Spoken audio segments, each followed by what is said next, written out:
नमस्कार दोस्तों, आपका स्वागत है मेरे चैनल कथा स्रोत में। तो चलिए आज की कहानी सुनते हैं। ये कहानी है सन 1600 की। एक राजा था, सेठ दुनीचंद। दुनीचंद एक बहुत ही अहंकारी राजा था जिसकी 5 बेटियां थीं। सेठ दुनीचंद ने जब अपनी बेटियों से पूछा कि आप किसका दिया खाती हो, तो 4 बेटियों ने कहा, पिताजी हम आपका दिया खाते हैं। किंतु 5वीं बेटी थी रजनी। रजनी परमात्मा में विश्वास रखने वाली थी। उसने कहा कि मैं परमात्मा का दिया हुआ खाती हूँ। और उसने यह भी कहा कि सभी को देने वाला वह परमात्मा परमेश्वर ही है। उसका यह जवाब सुन सेठ दुनीचंद को बहुत क्रोध आया। सेठ दुनीचंद कहने लगता, देखता हूँ मेरे बिना तुम्हें कौन खाने को देता है। सेठ दुनीचंद ने अपनी पुत्री का विवाह जानबूझकर एक कुष्ठ रोगी के साथ कर दिया। रजनी बहुत ही सब्र संतोष एवं सूझबूझ वाली स्त्री थी। वह अपने कर्मों पर विश्वास कर अपने कर्मों का फल समझ यह सब प्रमाण कर गई। सेठ दुनीचंद ने अपनी पुत्री रजनी का विवाह एक कुष्ठ रोगी के संग कर दोनों को घर से बाहर निकाल दिया। बाद में रजनी और उसके कुष्ठ रोगी पति को खाने के लिए दूसरों पर निर्भर होना पड़ा। रजनी पति को एक टोकरी में लेकर गांव-गांव घूमती और खाने को कुछ मांगती थी और इसी तरह समय गुजरता गया। एक बार रजनी अपने पति को बेरी के पेड़ के नीचे बैठाकर गांव में कुछ खाने के लिए मांगने को चली गई। जब रजनी का कुष्ठ रोगी पति अकेले बैठे होते हैं तो क्या देखते हैं कि जिस पेड़ के नीचे वह बैठा है उसके पास ही एक सरोवर है। वहाँ कौवे पानी के अंदर जाते हैं और बाहर आते ही वह सफ़ेद हो जाते हैं। यह चमत्कार देख उसका कुष्ठ रोगी पति बहुत ही हैरान हो जाता है और वह यह सोचने लगा कि शायद यह कोई चमत्कारी सरोवर है। शायद मैं भी यहाँ स्नान कर ठीक हो जाऊँ, मेरा यह कुष्ठ रोग भी ठीक हो जाए। वह टोकरी से नीचे उतर धीरे धीरे रेंगते हुए उस सरोवर के पास पहुंच गया और सरोवर के अंदर स्नान के लिए चला गया। लेकिन उसने अपनी एक उंगली बाहर ही रखी। इसका कारण यह था कि वह जानता था कि उसकी पत्नी उस पेड़ के नीचे एक कुष्ठ रोगी की जगह एक आदमी को देखेगी तो वह विश्वास नहीं करेगी कि वह उसका ही पति है।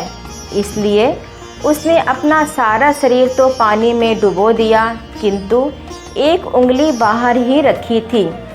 जब वह सरोवर से बाहर आया तो उसका शरीर सुंदर, सुडौल और आरोग्य हो चुका था। यह देख वह बहुत ही खुश हुआ और उसने उस परमात्मा का धन्यवाद किया। फिर वह उसी पेड़ के नीचे आकर बैठ गया। जब रजनी गांव से खाने के लिए खाना लेकर वापस आई तो उसने अपने कोड़े पति की जगह उस सुंदर आदमी को देख वह हैरान हो गई और उस आदमी से पूछने लगी कि यहाँ पर मैं अपने पति को छोड़कर गई थी, वह कहाँ गया। उस आदमी ने जवाब दिया कि मैं ही तुम्हारा पति हूँ। लेकिन रजनी ने उसका विश्वास नहीं किया। उसने कहा, तुमने शायद मेरे पति को मारकर इस तालाब में फेंक दिया होगा, और उस आदमी को बुरा भला कहने लगी। उसका पति ये सब जानता था कि उसकी पत्नी यह देख विश्वास नहीं करेगी। उसने अपनी पत्नी को समझाया कि यह एक चमत्कारी सरोवर है। उसने कहा कि यहाँ काले कौवे भी डुबकी लगाते हैं तो सफ़ेद हंस बनकर बाहर निकलते हैं। जब मैंने यह दृश्य देखा तो मैंने भी अपना मन बना लिया क्यों ना मैं भी इस सरोवर में स्नान करूं।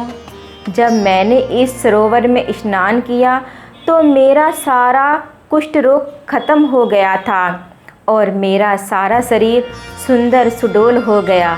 लेकिन मुझे पता था कि तुम मेरी बात का विश्वास नहीं करोगी, इसलिए मैंने अपनी एक उंगली बाहर ही रखी थी। अभी भी मेरे इस उंगली में कुष्ठ रोग है और यह उंगली मैं तुम्हारे सामने इस सरोवर में डुबोऊंगा और मेरी यह उंगली भी ठीक हो जाएगी। और इसी तरह हुआ।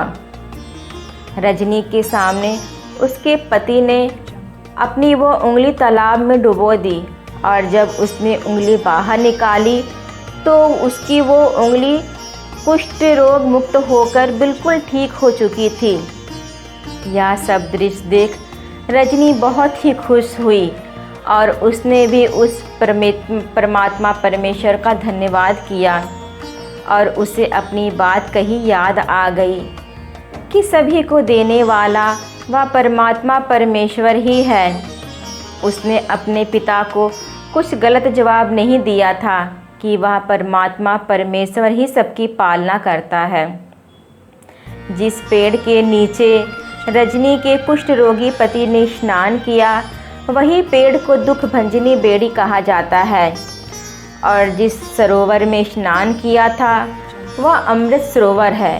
यही अमृत सरोवर बाद में स्वर्ण मंदिर का अमृतसर का सरोवर बन गया। यहाँ हर साल लाखों श्रद्धालु इस पवित्र बेरी के पेड़ के दर्शन करते हैं और अमृत सरोवर में स्नान कर अपने दुखों से मुक्ति पाते हैं। तो दोस्तों, ये रही आज की कहानी।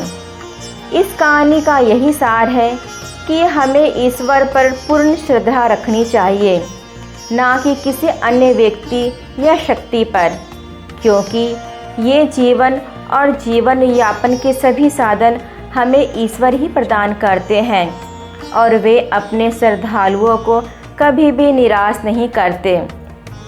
तो दोस्तों, कैसी लगी आपको आज की कहानी कमेंट बॉक्स में ज़रूर बताइएगा और अभी तक आपने मेरे चैनल को सब्सक्राइब नहीं किया है तो ज़रूर कर लें और वीडियो को लाइक और शेयर करना ना भूलें। धन्यवाद दोस्तों।